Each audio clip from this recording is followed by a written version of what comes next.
So what we are going to do today is look at what happens after you've committed a crime, what the sanctions might be. Have a look at the pictures on the screen and see if you can work out what punishments they are referring to. So we're going to look at the different types of punishment and how they should be used.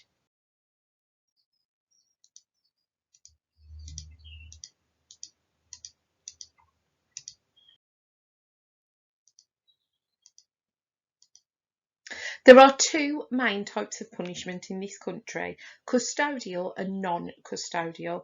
Custodial basically means going to prison and non-custodial means an out of prison punishment.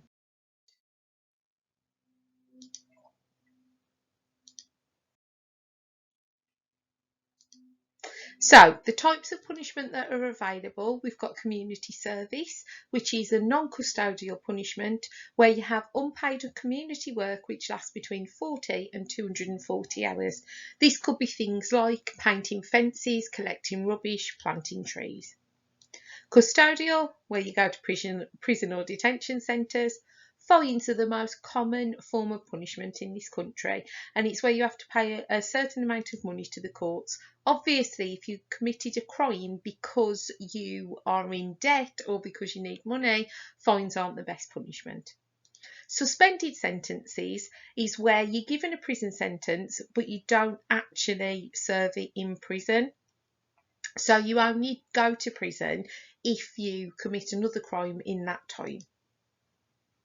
Probation is where you have to see a probation officer regularly. You get advice, they help you out, maybe point you in the right direction for jobs or rehabilitation and those kind of things. If you don't keep up with what your probation officer says, then you'll end up going back to court. You also go on probation very often when you leave prison.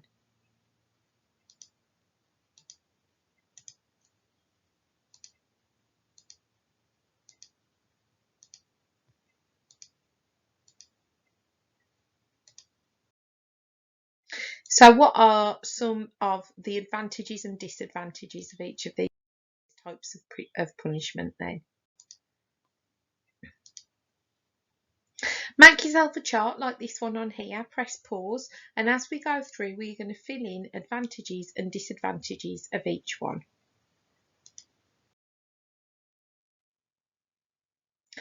First of all, though, we're going to look at the aims of punishment as well. So, the 5 main aims. The first one is about protection. If you have broken the law and you are a danger to society, then society needs protection from you. The best form of protection for punishments is to put the criminal in jail because then they can't carry on offending. Retribution means getting your own back. So criminals are made to feel some kind of negativity, like what their victims have had to go through. Deterrence is to try and stop other people committing the same crime. So the biggest form will be capital punishment. That means when you have the death sentence. We don't have that in this country. But another deterrent might be long prison sentences. Whether they work or not is another matter.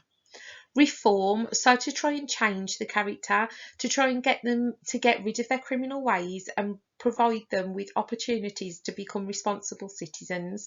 So lots of things about rehabilitation, for example, if you're committing crimes to feed your drug habit, if you can get rid of your drug habit, then you won't need to commit the crimes anymore. Could be things like probation, so you set a group of tasks from your probation officer.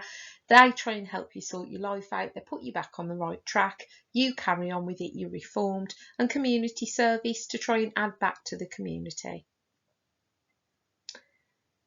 And vindication is about punishment made so that the law is taken seriously. And they are our 5 aims of punishment. With the chart that you're doing from the last slide, have a think about how each one of those will provide those purposes of punishment. So, for example, prison will provide protection and hopefully a deterrent. Reform might be got through rehabilitation and so on.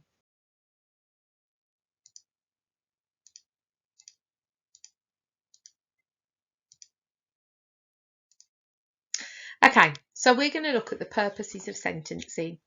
A drug dealer was found guilty of possession with intent to supply heroin, possession with intent to supply cocaine, and possession of cannabis. He was sentenced to 3 years in prison.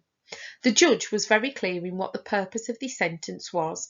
He said that this is a warning to anyone involved in dealing drugs that the legal system is committed to using all the powers it has to tackle this social problem. Your question says, with reference to source G, that's this source here, discuss 2 further purposes of sentencing a drug dealer. So what you've got to think about then, they're saying 2 further purposes. So what purpose is in here? He's talking about this fact that he wants to sentence him to 3 years in prison to show that the legal system is committed to using its powers to tackle the social problem. So that's kind of like vindication, isn't it? Showing that there will be a punishment there. Think about the purposes from the last page and think of 2 ways that sentencing a drug dealer will be fulfilling those purposes.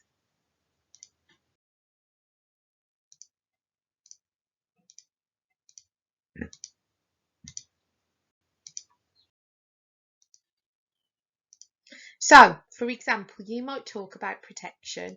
If you can get the drug dealer off the streets, then those people are protected from drugs being distributed.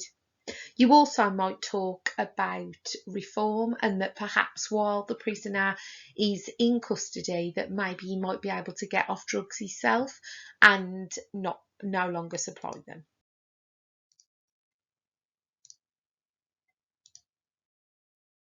So what we're going to do then is look at the different types of custodial sentences. You can have suspended sentences, which is where you don't serve your time in prison unless you break the law again. You can have determinate sentences, which is where they tell you, yeah, you're going to spend 5 years in prison for your crime. You don't always serve that time based on good behaviour. And usually when you come out, you will be on probation for a short time. You can have a life sentence, and anybody who is found guilty of murder will serve a life sentence. Doesn't mean that you spend your whole life in prison. It's based on mitigating and aggravating circumstances. So if you used a weapon, if it was premeditated, if the victim was more vulnerable than you, that'll determine how long you serve. So 20 years, 15, 25, 30. And then when you come out, you will always be on a licence, which is a group of rules that you have to abide by. If you don't, you can end up back in prison. You can have whole life sentences, but these are really rare. This is for people who've committed multiple murders, perhaps murders against young people involving sexual violence and things like that. So prisons then, what are they? Are the arguments for prisons for them being a good punishment? The problem with prisons is mostly that they're overcrowded. They're usually very old and lots of problems with violent behaviour. There's even more criminals in jail now than that. 40,000 of them are serving life sentences, but lots of them only serve 15 years. When you have filled your sentence, a parole board will consider the risk that you pose to the public. If they think that you're reformed, they'll let you go. Yet lots of people are concerned about the number of people in prison. Britain's got more prisoners per head of the population than any other European country. So there are problems with prisons, but they are the best thing for protecting the public. If you've got a dangerous criminal who's out committing violent crimes, you don't want them out on the street. You don't want drug dealers out on the street. They need to be kept away from the rest of society. There's too many people in them. They don't really do much to reform the person. Lots of really high reoffending rates, about 60%, if not more, if you only spend less than 12 months in prison. So it might be showing that actually prison doesn't work. And could it reinforce criminal tendencies? You're locked up with other criminals. Could you just be learning new crimes?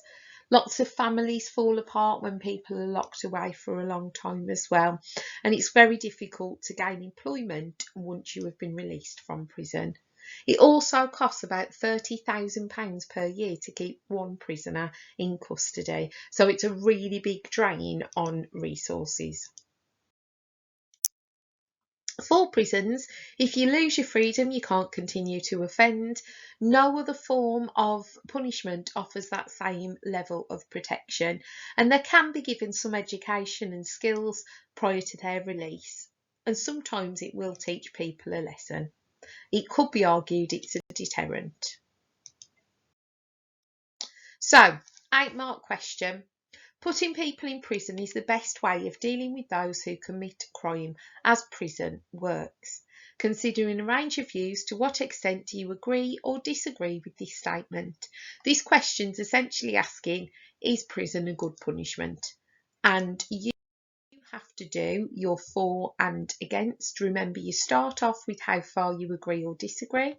You do all the reasons why it does work, and you talk about being a deterrent, about rehabilitating of the offender, and all those kind of things. And then what you talk about is all the reasons against. So some of the things we've mentioned and what you can see on the screen. Don't forget, you've got to do a conclusion as well that's justified and says how far you agree and why. Another type of punishment then is tagging. So if you have been released from prison, you might be put on a tag, or you might be put on a tag anyway. So if, for example, you go out and commit a lot of antisocial behaviour, you might be on a tag that records where you are.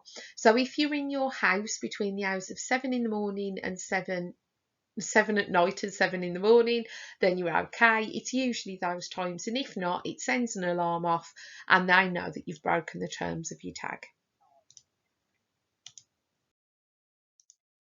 So the advantages and disadvantages, there are 3 advantages and 3 disadvantages from it costs £4 a day downwards. Work out what's good, work out what's bad.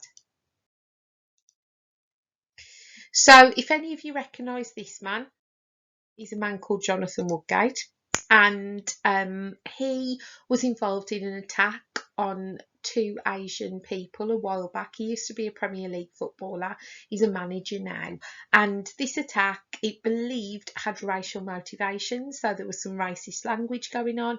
The man actually got kicked in the head. Remember, he's a Premier League footballer. He got sent to court for, I think it was GBH or ABH. He got found guilty, and his punishment was community service. This man had got broken bones and all sorts, and his punishment was just community service. It's often seen as a soft option. It allows for some projects, so clearing of derelict land. The most famous case would be Jonathan Woodgate. So he got found guilty, convicted of racist behaviour and acts of violence, and then he got asked to give football tuition to young people. What do you think about community services? Why are they good? Why are they bad?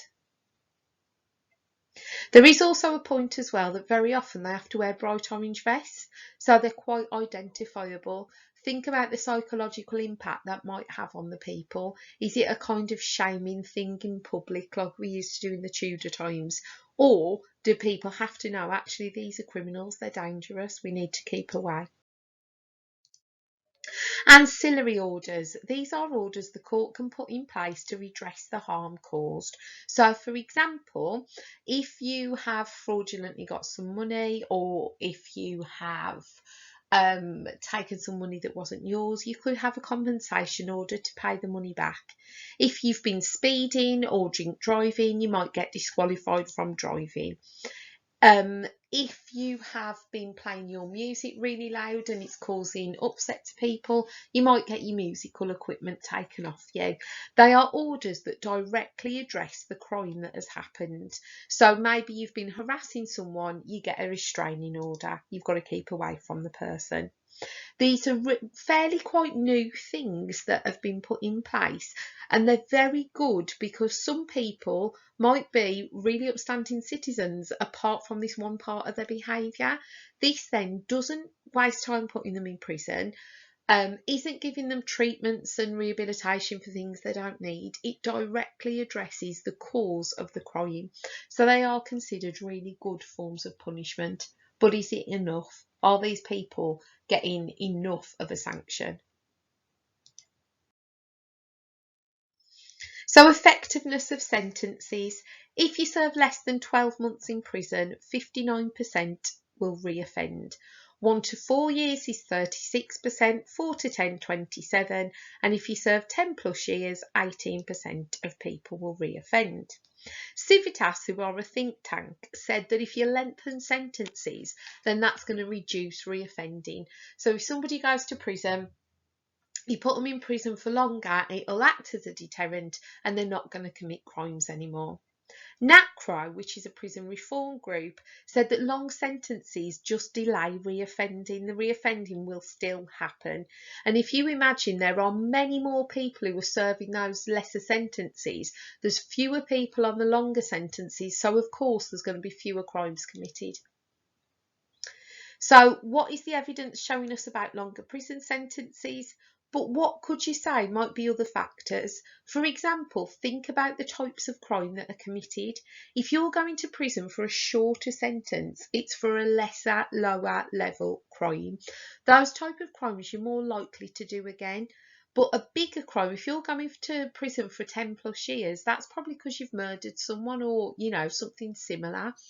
It's very rare you are going to murder somebody else. They're not kind of repetitive crimes, unless, of course, you're a serial killer. And if you're a serial killer, then you've got a whole life sentence and you'll never leave. So could it be the types of crime that you commit to get put in prison for these times and the likelihood that they are to be redone rather than the actual evidence that prison works?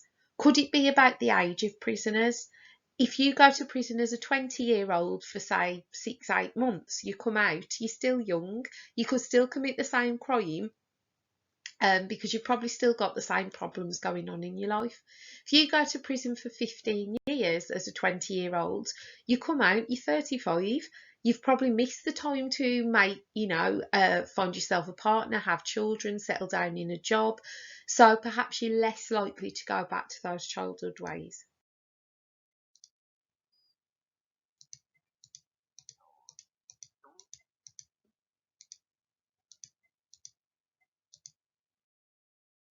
So, are the above reoffending rates evidence that longer sentences work or related to the type of crime committed?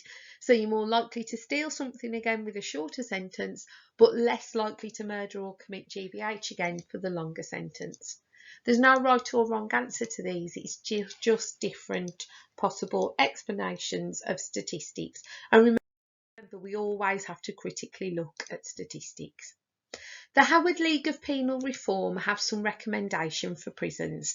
They believe that prisoners should be given real work in a full working week, that businesses should put their work into prisons so that prisoners can be paid a full wage and therefore send money home to their families. Their families don't have to rely on benefits, they're paid fairly and they pay taxes, which adds to society as well. This way they feel far more of society, they are standing up for themselves, caring for their families, and are less likely to commit crimes because they're making a positive impact. They also look at community sentencing and they focus on cutting crime rather than the punishments, and they think that there should be more intensive over less time, so things like rehabilitation can happen, and that more probation is put in place so that these people have got somebody who can help them out. Right, quick 1 more question for you and a 2-mark question. Press pause and have a go.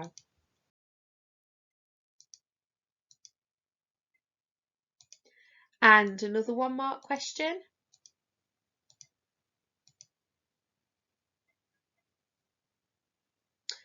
And the answer is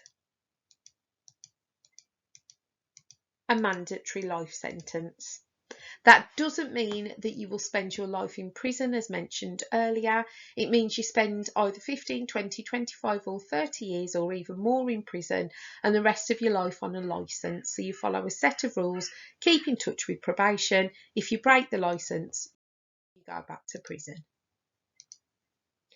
Another question, 2 examples of a non-custodial sentence. Press pause and have a go.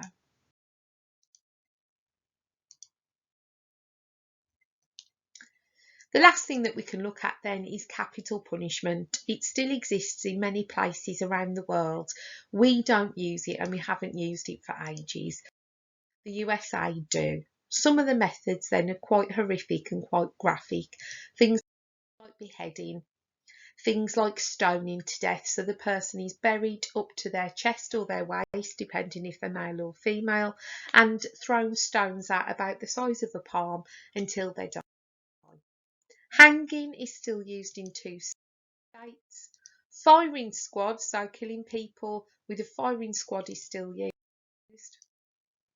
Even death by guillotine. Gas chambers are used in the USA as well, and lethal injection. So lots of arguments about whether or not we should use the death penalty. So you could argue there is support for the death penalty. We've looked at stories like about Baby P. We know about things like Osama bin Laden and what he did. There's lots and lots of videos you can look at. We've looked at these characters as well. Joseph Fritzl was a man who kept his daughter locked in the basement for 20-something years and raped and abused her. Raoul Moat went on a killing spree, with a gun. I think he killed 1 person, maimed another one. And we have looked at the story of Kyra Ishak and the way her mom and stepdad treated her. So you could use lots of case studies to argue we should have the death penalty. But what about arguments against? Isn't it playing God? It's not our place to decide who lives and dies. The effect on society, it lowers the value of human life. The lack of deterrence. The death penalty doesn't work. We used to have it in this country. Remember the bloody code? And crimes went up, not down. We still have it in America, and they've still got such a really high rate of murder, so it doesn't work as a deterrent, and it really lowers the value of human life. Also, unfairness, particularly if you look at the USA, it's the mentally ill, poor people, males, and lots of racial minorities are overrepresented among those executed. Is it because they couldn't afford the best lawyers to argue their case for them? So is it that actually it's really not that fair?